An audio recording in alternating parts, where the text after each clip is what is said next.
Assalamualaikum warahmatullahi wabarakatuh. Bismillahirrahmanirrahim. Alhamdulillahirabbil alamin wassalatu wassalamu ala asyrofil anbiya'i wal mursalin sayyidina wa nabiyina wa alihi washabbihi ajmain. Amma ba'du.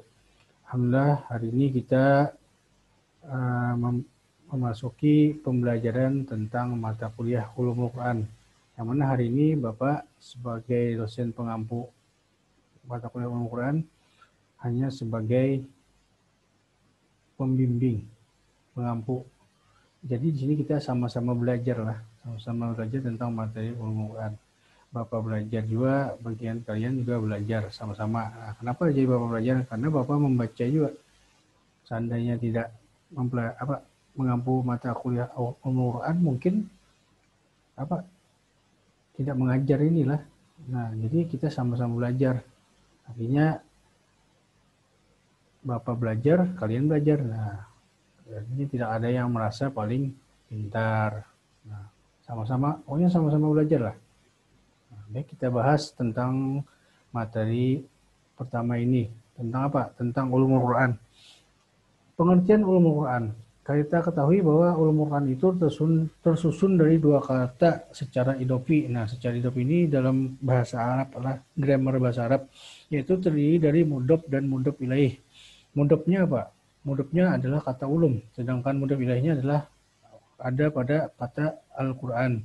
Dari dua unsur kata tersebut, maka didapat makna ulum dan Al-Quran, sehingga menjadi sebuah kalimat ulumul Quran. Nah, jadi dua kata inilah di dalam grammar tata bahasa Arab itu kan dinamakan idofi. Nah, itu yakni kata mudhof dan mudhof ilaih. Ulumul Quran berasal dari bahasa Arab yang terdiri dari dua kata penyusun, yakni ulum dan Al-Quran. Nah, sudah tadi. Kata ulum secara etimologi adalah merupakan jamak dari ilmu. Nah, jamaknya dari ilmu itu ulum. Ilmu. Jadi kata ilmu itu sendiri adalah masdar yang mempunyai arti pengetahuan atau pemahaman. Istilah kata masdar itu dalam bahasa Arab urutan ketiga lah setelah fiil, fa'il, masdar yang mempunyai arti pengetahuan atau pemahaman. Nah, nanti mengenai tata bahasa grammar itu ada bidangnya tersendiri lah mempelajarinya, yakni di bahasa Arab. Nah, sebelum melangkah ke pengertian Al-Quran, kita perlu terlebih dahulu mengetahui apa hakikat dari Al-Quran itu sendiri. Nah, kata Al-Quran berasal dari bahasa Arab yang merupakan akar kata dari qara'a. Nah, qara'a yaqra'u Qur'anan. Qara'a, membaca. Kata kerja itulah fi'il madi. Iyalah, fi'il madi. Nah, pendapat lain bahwa lafal Al-Quran yang berasal dari akar kata qara'a juga memiliki arti al-jam'u, mengumpulkan dan menghimpun. Jadi lafal Quran dan qiraah memiliki arti menghimpun dan mengumpulkan sebagian huruf-huruf dan kata-kata yang satu dengan yang lainnya. Nah, jadi di sini kata Quran itu dimaknai dengan menghimpun atau mengumpulkan sebagian huruf-huruf dan kata-kata sehingga menjadi satu dengan yang lainnya. Nah, maka ada istilah itu Al-Quran itu kan jadi sebuah kitab, kayak dimulai dari surah Al-Fatihah, kemudian diakhiri dengan surah An-Nas. Nah, itu ada 114 surah. Arti kata Al-Quran secara etimologi, kata Al-Quran ini merupakan bentuk dari masdar dari kata qara'a tadi. Nah, qara'a yaqra'u Qur'anan. Masdar dalam bahasa Arab itu grammar lah, yang paham bahasa Arab nyaman gitu. Nanti ada aja belajar bahasa Arab tersendiri, mata kuliahnya lah. Nah, maknanya sama dengan kata qiraah yang berarti bacaan. Kemudian diberi makna sebagai isim maf'ul, yaitu makru yang artinya yang dibaca. Pemaknaan ini sebagaimana disyaratkan dari Quran surah Al-Alaq yang merupakan perintah kepada umat manusia untuk membaca. Nah, Iqra surah Al-Alaq, Iqra bismi rabbikal ladzi khalaq. Penamanya termasuk kategori tasmiyah al-maf'ul bil masdar, penamaan isim maf'ul dengan masdar. Isim maf'ul dengan masdar. Penamaan ini merujuk pada Quran surah Al-Qiyamah ayat 17 dan 18.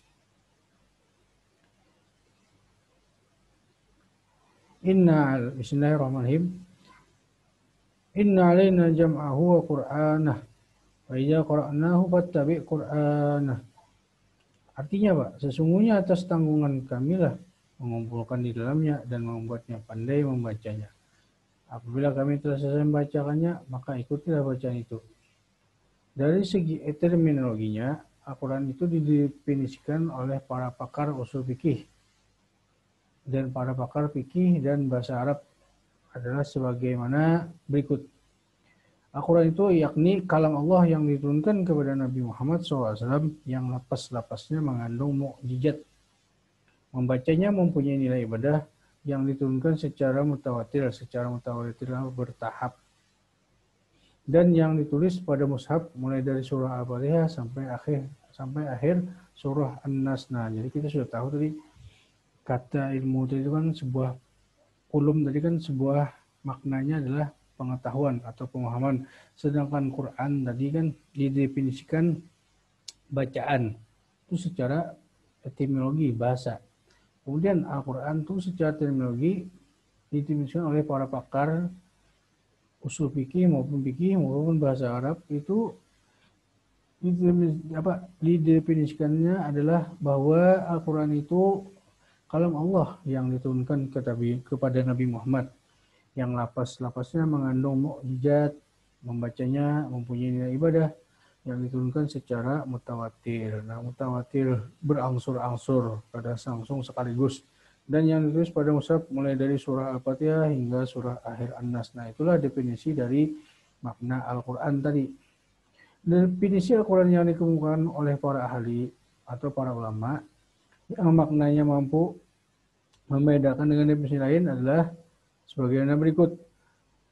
Al-Quran huwa kalam Allahil mu'jizul munazzalu ala nabi Muhammadin sallallahu alaihi wasallam al-muta'abbadu bitilawatih. Nah, artinya Al-Quran tadi adalah kalam atau firman Allah yang diturunkan kepada Nabi Muhammad SAW yang membacanya merupakan suatu ibadah. Nah, itu definisi dari para ulama. Definisi Al-Quran tadi lah. Nah, Al-Quran itu adalah kalam atau firman Allah yang diturunkan kepada Nabi Muhammad dan membacanya adalah bagian dari suatu ibadah yang berpahala. Kemudian untuk menjelaskan arti Al-Quran secara etimologi, maka dikemukakan pengertian sebagai berikut. Pertama, definisi kalam. Apa itu kalam? Kalam atau ucapan. Nah, merupakan jenis kelompok yang meliputi segala kalam dan dengan hubungannya dengan Allah lalu dinamakan kalam Allah. Berarti tidak semua masuk dalam kalam manusia, jin dan mereka. Jadi kalam Allah itu berbeda dengan kalamnya manusia. Kalau kalamnya Allah itu apa? Kada berbiji, kada berhuruf, kada bersuara. Nah, ketika sampai ke bumi, Al-Quran itu berbentuk dalam tulisan. Nah, itulah bedanya. Sehingga kita bisa membacanya. Nah, kalau di Lauhul Mahfuz, di Lauhul Mahfuz itu kan kalam Tuhan itu tidak berhuruf, tidak bersuara. Nah, kayak apa kalam Tuhan itu ya? Kayak apa ya? Kayak suara hati itu nah. Kayak aja bang. Kayak Nabi Musa berkata-kata dengan Tuhan, kayak apa ya? Berpandaran dengan Tuhan. Nah, kayak suara hati adalah suaranya terdengar. Beda kalau tulisannya bang, beda juga. Nah, kayak itu contohnya lah. Cuma kan kayak itu bang. Cuma contoh logikanya aja toh. Kemudian ada batasan dengan kata-kata yang diturunkan maka tidak termasuk kalam Allah yang sudah khusus menjadi miliknya sebagaimana disebutkan dalam firman Allah, qul law kana bahru midadan li kalimati rabbi lanafidal bahru qabla an tanfada kalimatu rabbi walau ji'na bimislihi madada.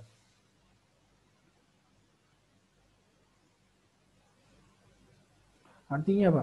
Katakanlah sekiranya lautan menjadi tinta untuk kalimat-kalimat Tuhanku, sungguh habislah lautan itu sebelum habis kalimat-kalimat Tuhanku. Meskipun kami datangkan tambahan sebanyak itu. Nah, Quran Surah Al-Kahfi ayat 105. Nah, jadi sekiranya kalimat-kalimat Tuhan itu dituliskan, tintanya itu lautan, maka habislah lautan itu untuk menuliskan kalam-kalam Tuhan.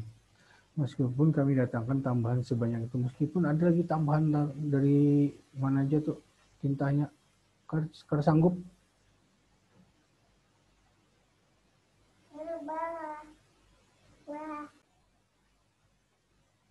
Oke, next. Batasan dengan definisi hanya kepada Nabi Muhammad tidak termasuk yang diturunkan kepada nabi-nabi sebelumnya seperti Taurat, Injil, dan yang lainnya. Nah, yang itu pembahasan tentang definisi Al-Quran menurut para ulama tadi lah. Nah, batasannya yang ada tadi kan kalam yang diturunkan kepada Nabi Muhammad. Nah, Nabi Muhammadnya itu batasan definisi hanya kepada Nabi Muhammad tidak termasuk yang diturunkan kepada nabi-nabi sebelumnya seperti Taurat, Injil, dan yang lainnya. Nah, Al-Quran ini istimewa hanya kepada Nabi Muhammad yang diturunkan. Kemudian sedangkan batasan al-muta'abad bitilawatih yang pembacanya merupakan suatu ibadah itu mengecualikan hadis ahad dan hadis-hadis qudsi. Ada hadis ahad yang menyuruh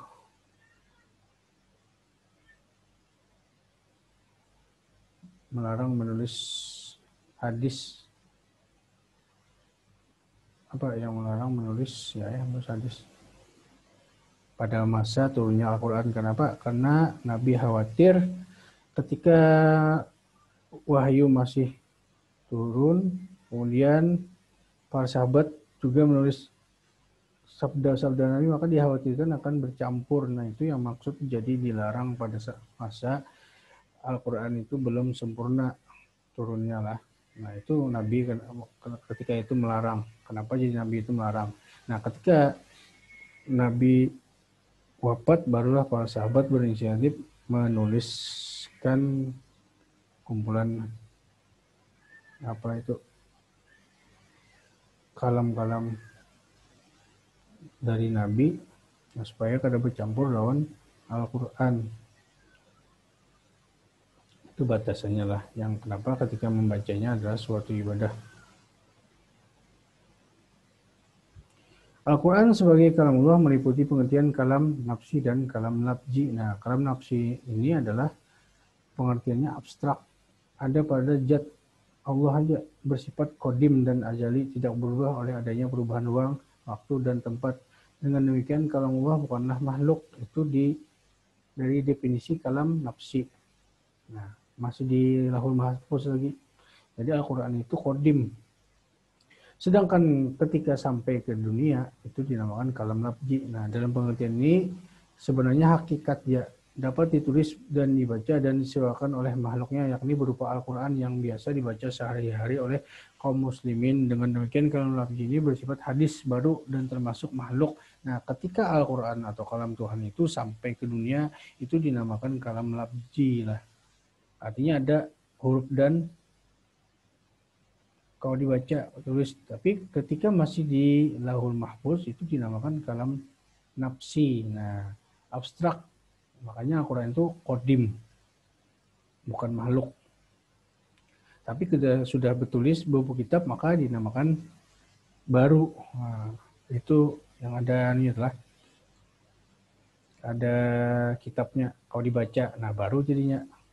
Tapi kalau kalam Tuhan yang nafsi itu kada huruf, kada suara, abstrak istilahnya. Itu yang di Lauhul Mahfuz, ketika masih di Lauhul Mahfuz. Namun ketika sudah turun ke bumi, nah itu bentuknya yang kita baca saat ini. Itulah membedakan antara kalam nafsi dan kalam lafzi. Lanjut. Setelah Allah mewahyukan kepada malaikat Jibril untuk turun ke langit dunia, nah dengan penurunannya yang sekaligus, setelah itu Jibril menurunkannya kepada Nabi Muhammad secara berangsur-angsur. Nah, dengan Jibril itu penurunannya sekaligus. Tapi ketika menurunnya kepada Nabi Muhammad itu secara berangsur-angsur. Al-Quran ditulis sebagai mukjizat dengan karena kejadiannya luar biasa, redaksinya indah dan akurat, serta banyak memberikan hal gaib dan memiliki isyarat keilmuan. Nah, jadi hal-hal isyarat gaib ada di dalam Al-Quran petunjuknya. Kemudian tentang pengetahuan sains juga ada di dalam Al-Quran. Itu hebatnya luar biasanya kitab suci Al-Quran. Kemudian kita bahas lagi tentang arti ulumul Quran. Kata ulum, jamak dari kata ilmu. Ilmu berarti al-fahmu wal idrak, paham dan menguasai. Kemudian arti kata ini berubah menjadi permasalahan yang beraneka ragam yang disusun secara ilmiah. Nah, jadi kata ulum ini ketika sudah dijadikan sebuah definisi, maka dia akan menjadi permasalahan yang beraneka ragam yang disusun secara ilmiah, banyak terminologinya. Pengertiannya banyak, baik dari para ahli fuqaha, ahli hadis, ahli tafsir, ahli bahasa, dan sebagainya.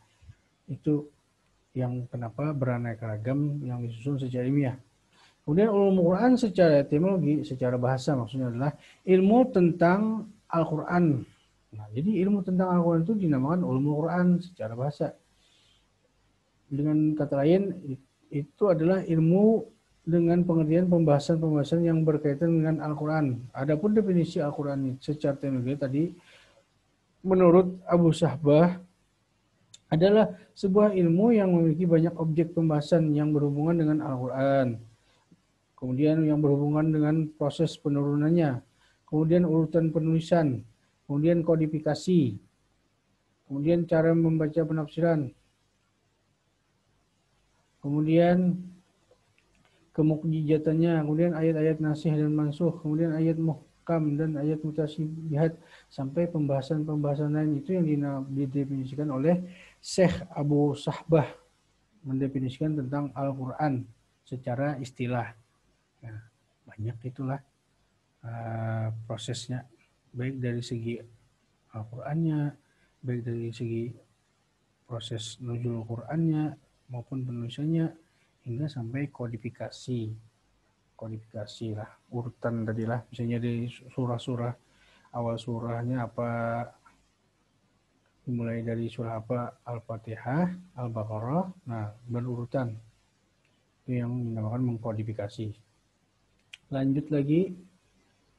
Jadi yang dimaksud dengan ulumul Quran itu ialah ilmu yang membahas masalah-masalah yang berhubungan dengan Al-Quran, baik dari segi asbabun nuzul, nah, sebab-sebab turunnya Al-Quran, kemudian pengumpulan dan penertiban Al-Quran, kemudian pengetahuan tentang surah-surah Makkah dan Madinah, kemudian tentang ayat-ayat nasih dan nasih wal mansuh, al-muhkam wal mutasyabihat, dan lain sebagainya yang ada hubungannya dengan Al-Quran, itu dinamakan dengan ilmu ulumul Quran. Nah, itu baca aja lah, ada aja. Terkadang ilmu ini juga dinamakan ilmu usulu tafsir, dasar-dasar tafsir. Nah, karena yang dibahas adalah tentang masalah yang harus diketahui oleh seorang mufasir sebagai sandaran dalam menafsirkan Al-Quran. Jadi ilmu Al-Quran ini dinamakan juga dengan usulu tafsir. Nah, itu biasanya kalangan para mufasir. Kemudian apa saja ruang lingkup dan objek Al-Quran? Nah, ruang lingkupnya apa? Sangat luas lah. Terutama dia berkaitan dengan Al-Quran. Kemudian yang berkaitan dengan ilmu agama seperti ilmu tafsir maupun ilmu-ilmu dalam bahasa Arab. Seperti ilmu apa? Balaghah, ilmu i'rab. Nah, itu ada di Al-Quran, balaghah dan ilmu i'rab.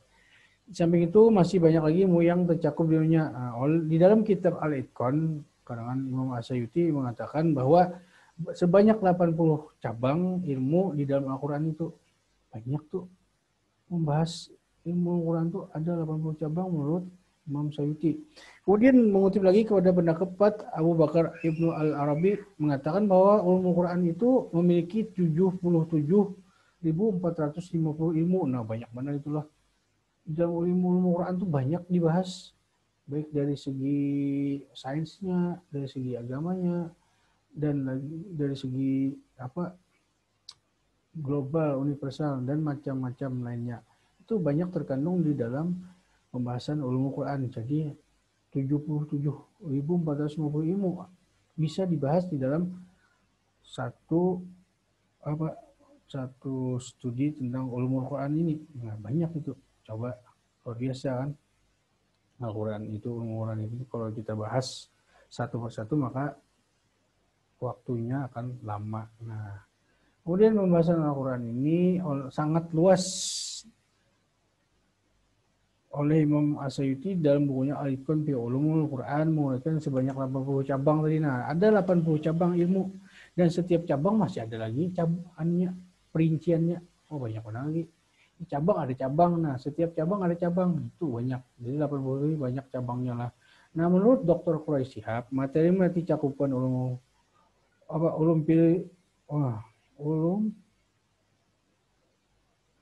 Al-Quran dapat dibagi menjadi 4 komponen. Pertama adalah pengenalan terhadap Al-Quran. Jadi yang pertama itu adalah kita mengenal Al-Quran. Al-Quran itu apa? Nah, kemudian yang kedua adalah kaidah-kaidah tafsir. Nah, jadi dalam memahami Al-Quran itu ada juga istilah kaidah-kaidah tafsir. Banyak para tafsir dari mulai klasik hingga kontemporer hingga zaman modern inilah. Kemudian metode apa aja dalam penafsiran Al-Quran itu. Keempat adalah kitab-kitab tafsir para mufassir. Nah, jadi 4 komponen ini cakupannya ada di ulumul Quran. Ada tuh luas, artinya di pembahasan Al-Quran ini sangat luas lah. Sedangkan yang kita belajar ini adalah hanya sebagian dari dasar-dasar pengenalan materi ulumul Quran. Jadi kita mencakup lebih luas lah. Kita persempit saja dasarnya aja kita. Kenapa? Karena di materi kuliah itu hanya ada 16 kali pertemuan. Nah, lain di pesantren itu banyak yang dibahas tentang ulumul Quran tuh. Kita ini sekedar mengetahui aja. Nah, itu kan alhamdulillah juga asal tahu aja tuh. Kemudian apa aja? Nah, cakupannya misalnya di dalam Al-Quran itu mencakup bahasan yang luas antara lain tentang nuzulul Quran. Nah, kapan turunnya Al-Quran misalnya. Kemudian asbabun nuzul, kapan ayat itu turun, sebabnya apa. Kemudian qiraat. Nah, ilmu qiraat membaca Al-Quran itu ada berapa? Ada 7 lah kalau usah. Qiraat, cara membaca langgamnya istilahnya, dialek membaca Al-Quran itu. Kemudian ilmu nasih wal mansuh. Nah, apakah ayat-ayat yang hukum-hukum terdahulu itu dihapus atau dinasih wal mansuh. Itu nanti pembahasannya oleh kelompok berapa itulah. Selanjutnya lah. Dan kemudian ada ilmu pawatib aswar. Nah, lagi itu macam-macam. Serta masih banyak lagi. Banyak di dalam Al-Quran itu lah. Mendefinisikan setiap cabang ini luar biasa banyaknya. Kita hanya sekedar mengetahui ya. Karena kajiannya luas, maka Al-Quran ini oleh para ulama harus mengakhiri definisinya dengan membuat ungkapan dan lain-lain. Ungkapan ini menunjukkan kajian Al-Quran tidak hanya hal-hal yang disebutkan dalam definisi saja, tapi banyak hal yang secara keseluruhan tidak mungkin disebutkan dalam definisi. Maka para ulama itu sepakat mendefinisikan Al-Quran secara terminologinya khusus. Kayak tadi kan Al-Quran, ilmu yang membahas tentang kajian Al-Quran. Nah, itu didefinisikan cukup sampai situ misalnya kan. Diakhiri aja. Karena bila membahas panjang lebar, maka banyak pengertian tentang ulumul Quran. Nah, banyak. Karena isi di dalam ulumul Quran itu kan macam-macam. Tentang apa? Yang jelas tentang isinya, kemudian tentang nuzul Quran, nah, kemudian tentang qiraahnya. Nah, itu bagian dari ilmu ulumul Quran. Jadi banyak cabangnya lah. Luas, sangat luas. Kita ini hanya mengetahui. Nah, makanya yang Bapak bagi itu kelompoknya itu bagian dari mempelajari ulumul Quran. Itu kan masih sedikit. Kalau dihitung aja itu bahasanya luas benar. Objeknya apa? Objek ulumul Quran itu sebagaimana yang disebutkan oleh Hatta Samsudin, dia mengumumkan bahwa objeknya ada 3 bagian. Pertama adalah tentang sejarah dan perkembangan ulumul Quran. Nah, sejarah perkembangan ulumul Quran dimulai dari mana? Dari masa Rasulullah, kemudian kepada sahabat, kemudian tabiin, dan perkembangan sampai sekarang lah. Nah, itu banyak tentang pembahasan ulumul Quran. Jadi sejarahnya turunnya Al-Quran sampai sekarang itu kan pembahasannya luas. Nah, itu objeknya. Kada perlu Bapak terangkan secara lebih detail lah. Baca aja. Kemudian tentang apa? Pengetahuan tentang Al-Qurannya. Objek kedua adalah tentang pengetahuan Al-Quran. Apa aja itu? Pertama, meliputi makna Al-Quran itu sendiri. Nah, makna Al-Quran kan bisa dilihat dari terjemah maupun tafsir. Nah, kalau terjemah itu beda lah dengan tafsir. Tafsir itu lebih dalam, lebih spesifik lagi dalam memaknai ayat-ayat Al-Quran. Kemudian karakteristik Al-Quran itu apa? Nah, itu pembahasannya. Kemudian nama-nama di Al-Quran. Nama-nama Al-Quran itu apa aja? Nah, macam-macam. Ada Al-Huda, Asy-Syifa, dan lain sebagainya. Banyak lah. Itu nama-nama Al-Quran. Kemudian wahyu. Tentang wahyu. Wahyu itu apa? Nah, wahyu itu kan risalah yang disampaikan Tuhan kepada para nabi dan rasul. Turunnya Al-Quran, kemudian turunnya Al-Quran. Itu yang dibahas. Kemudian ayat Makkah dan Madinah, kemudian asbabun nuzul dan lain sebagainya. Tadi banyak sebelumnya sudah disebutkan lah. Nah, itu yang kedua. Objek yang kedua. Kemudian objek yang ketiga adalah tentang metodologi penafsiran Al-Quran. Nah, banyak. Metode penafsiran Al-Quran itu dia meliputi tentang tafsir maupun.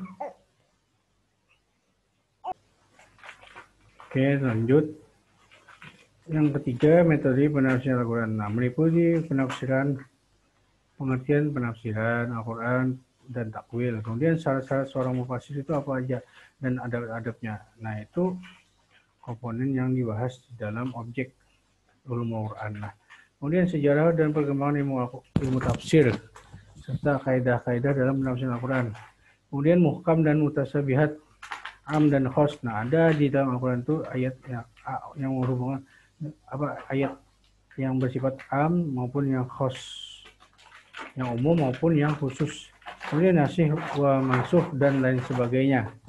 Nah, itu adalah bagian dari objek yang dibahas di dalam ulumul Quran. Ada 3. Tadi pertama sejarah perkembangannya, kemudian tentang pengetahuan tentang Al-Quran, kemudian tentang metodologi penafsiran Al-Quran. Nah, itu nanti dibahas pada bab selanjutnya. Nah, kemudian sejarah perkembangan ulumul Quran itu apa saja? Ia dimulai pada masa Rasulullah hingga sampai kepada masa sekarang. Nah, itulah sejarah perkembangannya. Nah, dibaca aja lah, kada perlu Bapak jelaskan panjang lebar karena waktu terbatas. Next. Nah, kemudian pada masa khalifah lagi. Pada masa khalifah ini perkembangannya adalah apa? Di antaranya dengan dimulainya kebijakan Khalifah Abu Bakar untuk memulai penulisan Al-Quran yang pertama diperkasai oleh Umar bin Khattab pada masa itu. Nah, asalnya zaman Nabi itu hanya ditulis pada lembaran-lembaran pelepah kurma, batu-batu, tulang-tulang. Nah, itu zaman Nabi belum dibukukan lagi. Tapi ketika zaman masa Khalifah, ini sejarah perkembangan Al-Qurannya mulai berkembang pesat, terutama dengan dimulainya penulisan Al-Quran itu sendiri yang dimulai pada masa Khalifah Abu Bakar. Nah, penulisan dari zaman sahabat ini masih belum sempurna secara tata bahasa, secara ilmu tajwid lah, belum sempurna kayak yang kita baca sekarang. Nah, kemudian lanjut lagi pada Khalifah Utsman. Nah, Khalifah Utsman ini mengumpulkan Al-Quran mushafnya, menyesuaikan dengan mushaf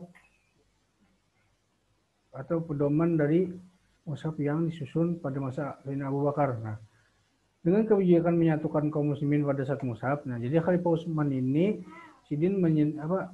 mempunyai kebijakan untuk menyatukan kaum muslimin pada satu mushaf saja, karena pada masa sahabat itu banyak macam-macam mushaf. Ada mushaf Abu Bakar, ada mushaf Umar. Nah, beda-beda. Ada yang beda-beda itulah, sehingga supaya umat Islam itu satu aja membaca Al-Qur'annya lalu menggunakanlah dengan penulisan Mushaf Utsman yang diterbitkan oleh para sahabat. Yang ditulis oleh para sahabat yang kemudian dikumpulkan hingga dibukukan menjadi satu kitab mushaf, yakni Mushaf Al-Qur'an yang diberi nama Mushaf Utsman. Nah, ini Sidin yang memprakarsai dengan adanya penulisan Al-Qur'an yang menjadi buku lah istilahnya, kitab.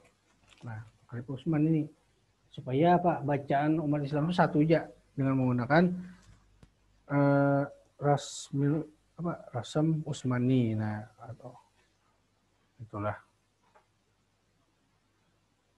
Nah, komite pemukulan Mushaf Utsmani baca aja tuh ada 9 orang.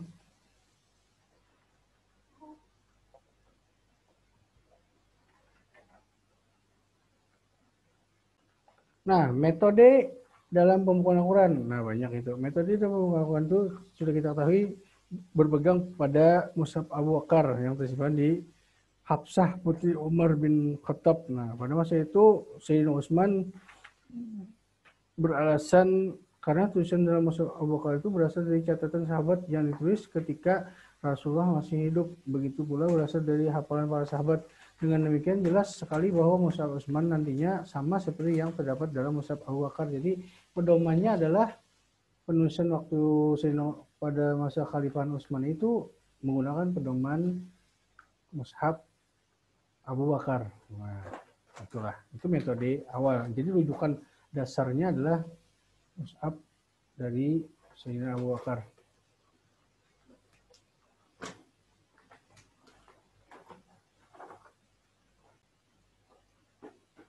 Oke.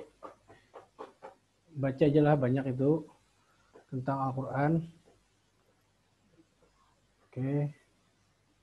Perkembangan pada masa Khalifah Ali, baca. Itu sudah ada dimulainya pemberian harakat pada Al-Quran. Nah, zaman sahabat itu belum ada tanda baca, tanda titik maupun tanda harakat lah. Nah, ketika pada masa Khalifah Ali itu mulailah diberikan ketentuan harakat pada Al-Quran supaya nyaman, karena Islam pada masa itu sudah berkembang sangat pesat. Jadi beda wilayah, beda juga dialeknya, sehingga untuk memudahkan itu maka diberi tanda baca itu pada zaman Sayyidina Ali. Kemudian pada masa ini juga, pada masa sahabat ini juga banyak para perkembangan ilmu tafsir yang dimulai pada masa zaman Nabi sudah ada, yakni sahabat Nabi yang Ibnu Abbas itulah diberikan keistimewaan untuk bisa sebagai seorang ahli dalam tafsir Al-Quran. Nah, di antara para mufassir yang masyhur pada masa sahabat itu ada 4 orang khalifah. Nah, termasuk di antaranya Sayyidina Abu Bakar, Umar, Utsman, dan Ali. Kemudian Ibnu Mas'ud itu ahli juga. Kemudian yang paling terkenal itu Ibnu Abbas yang mendapat rekomendasi atau doa dari Nabi lah. Ubay bin Ka'ab itu salah satu juga tuh. Zaid bin Sabit, Abu Musa al-Asy'ari sampai Abdullah bin Zubair itu mereka adalah kalangan sahabat yang ahli mufassir Al-Quran. Banyak lah. Lanjut. Nah. Kemudian objek yang ketiga adalah tentang ilmu tafsir Al-Quran tadi. Nah, banyak. Dan diriwayatkan dari para murid sahabat Nabi di atas meliputi ilmu tafsir, ilmu Gharibil Quran, ilmu Asbabun Nuzul, ilmu Makki wal Madani, dan ilmu Nasikh wal Mansukh. Tetapi semua itu tetap didasarkan pada riwayat dengan cara didiktikan. Nah, jadi pada masa itu ilmu tafsir yang diriwayatkan oleh para tabi'in, tadi kan para sahabat, para tabi'in itu mengambilnya melalui para murid Nabi, yaitu murid sahabat. Sahabat itu kan sahabat Nabi memiliki murid, ini tabi'in. Nah, tabi'in itulah. Nah, itu tetap menggunakan cara didiktikan, riwayat pengambilannya didiktikan, ditulis ulang. Itu zaman tabi'in, tadi zaman sahabat lah. Nah, itu baca aja masa pembukuan Al-Quran, baca aja, kalau perlu Bapak jelaskan. Pembukuan khusus. Nah, kalau pembukuan khusus ilmu Al-Quran itu dimulai oleh para ulama pada abad ketiga Hijriah yang dimulai oleh Ali bin Al-Madini, gurunya Bukhari, Imam Bukhari, menyusun karangannya mengenai Asbabun Nuzul. Nah, itu dimulai itu pembukuan khusus tentang ilmu Quran. Jadi ilmu Quran itu dulu namanya macam-macam lah. Nah, beliau ini menyusun tentang Asbabun Nuzul, tentang turunnya ayat Al-Quran dalam kitab khusus. Nah, kemudian Ibnu Qutaibah, beliau mengarang tentang problematika Quran dalam istilahnya itu Mushkilatul Quran. Nah, sudah lain-lain namanya, tapi itu dinamakan tentang ilmu khusus yang membahas Al-Quran. Pada masa ini pembukuan Al-Quran, khususnya tafsir Al-Quran disusun secara lebih sempurna berdasarkan susunan ayat, dan yang paling terkenal diantaranya adalah Ibnu Jarir At-Tabari. Nah, pada masa tabi'in ini penyusunan ilmu Al-Quran itu berupa ilmu tafsir Al-Quran lah. Nah, dan ditulis sudah lebih sempurna karena apa? Berdasarkan susunan ayat itu kan mulai dari surah Al-Fatihah itu mulai sudah. Nah, itu. Dan para tafsir pada masa itu banyak menggunakan metode bira'yi, berdasarkan penalaran. Nah, kemudian pada abad ke-4 Hijriah penulisan ilmu Al-Quran itu disusun dimulai pada masa ulama bernama Muhammad bin Khalaf bin Marzaban. Beliau menyusun Al-Hawi fa Ulumil Quran. Nah, kemudian Abu Muhammad bin Qasim Al-Anbari juga menulis tentang ilmu Quran. Kemudian Abu Bakar As-Sijistani menyusun Gharibul Quran. Apa Gharibul Quran ya? Nah, ilmu yang apa itu Gharibul Quran? Lupa apa dah. Nanti cari aja lah. Ada aja rasanya di buku-buku. Kemudian Muhammad bin Ali bin Al-Abdawi itu menyusun Al-Istighna fi Ulumil Quran. Nama kitab-kitabnya itu pada abad ke-4 Hijriah, sudah berapa 400 tahun sudah sejak wafatnya Nabi itu. Nah, kemudian ulama abad ke-5 dimulai dari Abu Bakar Al-Baikani sampai kepada Alamuddin Al-Askawi. Nah, itu baca aja lah. Itu Sidin menyusun Ijazul Quran. Nah, macam-macam kitabnya itu yang membahas tentang Al-Quran. Makanya dari cabang ilmu Al-Quran itu kan hampir lebih dari 80 cabang ilmu Al-Quran menurut Imam Syuuti. Nah, dari 80 cabang itu banyak lagi cabangnya, Bang. Satu cabang itu ada lagi cabangnya. Nah, itu. Nah, lanjut naik sudah. Nah, yang pada masa modern ini kita ketahui paling penting adalah bahwa pada masa perkembangan Al-Quran di masa kontemporer ini berlanjut penulisan seputar ilmu Quran lah dengan sebuah metode atau cabang ilmu Quran secara khusus dan terpisah. Nah, jadi zaman modern ini penulisannya secara khusus dan terpisah. Beda lagi yang dibahas, tapi secara khusus dan terpisah. Kada secara keseluruhan lah. Karena biasa metode tafsir para ulama klasik itu kadang dia global, bersifat global. Kalau zaman modern itu bersifat terperinci atau khusus dan terpisah. Misalnya kan sekarang tuh kan ada tafsir Heromatika kah yang terbaru itu. Nah, tafsir kontemporer atau tafsir tematik istilahnya. Nah, per tema itu yang sekarang. Nah, kitab-kitabnya baca aja, kemudian ya selesai. Nah, sekian materi yang Bapak sampaikan. Mungkin materi yang di dalam set itu tidak semuanya Bapak jelaskan secara sempurna lah. Poin-poinnya aja. Karena terlalu banyak yang dibahas di dalam materi itu, maka poin-poin pentingnya yang kita bicarakan dan kita pelajari secara bersama-sama. Adapun materi yang Bapak lincawi tadi, atau Bapak lewati tadi, dibaca aja tuh, dipahami sendiri. Tidak perlu dijelaskan karena itu bagian dari perincian tentang materi ulumul Quran. Nah, jadi rincian-rinciannya aja. Tidak perlu dijelaskan panjang lebar. Yang awal-awal aja yang Bapak jelaskan panjang lebar lah. Nah, demikian materi kuliah kita pada hari ini. Mudah-mudahan apa yang Bapak sampaikan tadi ada manfaatnya. Mohon maaf jikalau ada kata-kata yang kurang bisa dimengerti, dipahami, maklum. Agak susah menjelaskan lewat video inilah. Lebih enak tuh tatap muka, nyaman menjelaskan tatap muka tuh sambil bergaya awak. Kalau lewat video ini agak susah.